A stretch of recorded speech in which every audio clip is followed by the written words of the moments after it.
There was a tax accountant that lived her life by logic, precision, and the comforting promise of order. Her world was a fortress of balanced ledgers and calculated risk. This beautiful and young lady's name is called Becky. Becky's private life is tucked behind steel desk and was ruled by a chaos that no planet could contain. The source of this chaos in her life was a relic from a time before facts, which was her childhood imaginary friend, Zane. Zane had not left. He has always been with Becky, morphing into a cold, possessing entity tied to a chilling antique, the clown music box which has been sitting innocently on her TV shelf.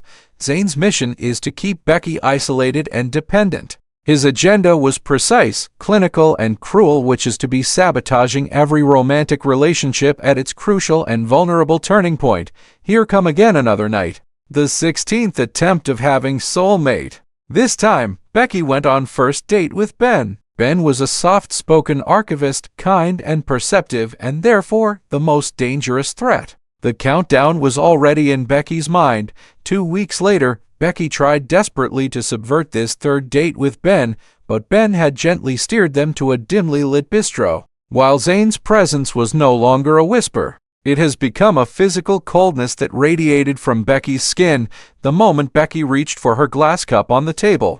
An invisible, freezing force slammed into her hand and the water splashed everywhere, soaking Ben's jacket and Becky's blouse. A shame, hot and deep, instantly overwhelmed Becky. Becky tried to save the evening by forcing a strained laugh, but as she looked at Ben, the horror arrived. His kind face twisted, eyes sank into blackened sockets, his skin stretched taut and yellowed, and his jaw elongated into a terrifying, lipless grimace. Tea lasted less than a second. A pure, horrifying projection of Zane's power starts manifesting. She violently pushed her chair back and stared at Ben, who had instantly returned to normal, utterly confused. Then Ben said, "Becky? What's wrong? You look like you just saw a ghost." Becky left Ben unanswered, went back home and locked herself in her apartment, her eyes fixed on the music box. The unsettling, off-key lullaby started playing, though the box remained closed. Zane finally manifested clearly, shimmering into the room. "You ran and left that gentle soul, Ben. You see? You need me. I love you. You keep my memory, Becky. You keep my box. As long as you remember me, as long as you cherish us, I get to stay with you, darling." The boy ghost whispered. Becky lunged for the music box, intending to smash it, but an invisible, freezing force slammed into her, throwing her across the room. Zane stood triumphantly. Becky retreated. She shoved the clown music box deep into her closet, a futile gesture that only removed the sight of it. Days passed in a blur of anxiety and research. She was starving Zane of her love, but Zane was feeding on her fear. Zane, pushing Becky to the breaking point. Becky confessed everything about the ghost, the ruined dates, the ghoul, the music box to Ben. Ben, the archivist, listened to Becky not with dismissal, but with quiet, professional concentration, with a calm voice. Ben replied, "Becky, what's wrong? You look like you just saw a ghost. I know you believe it, Becky.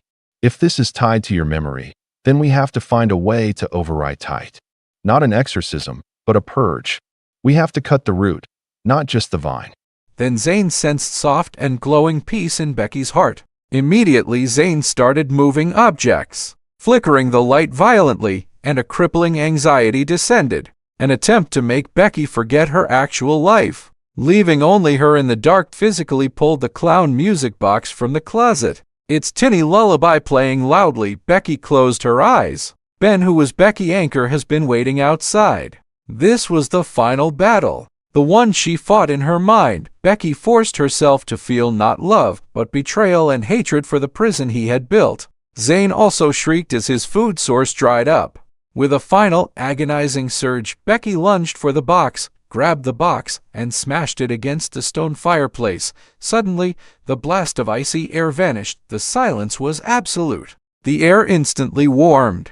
Becky collapsed on the ground in her room, the dust of the shattered wood settling around her. Moment later, Becky woke up and she finally opened her door. Ben was there.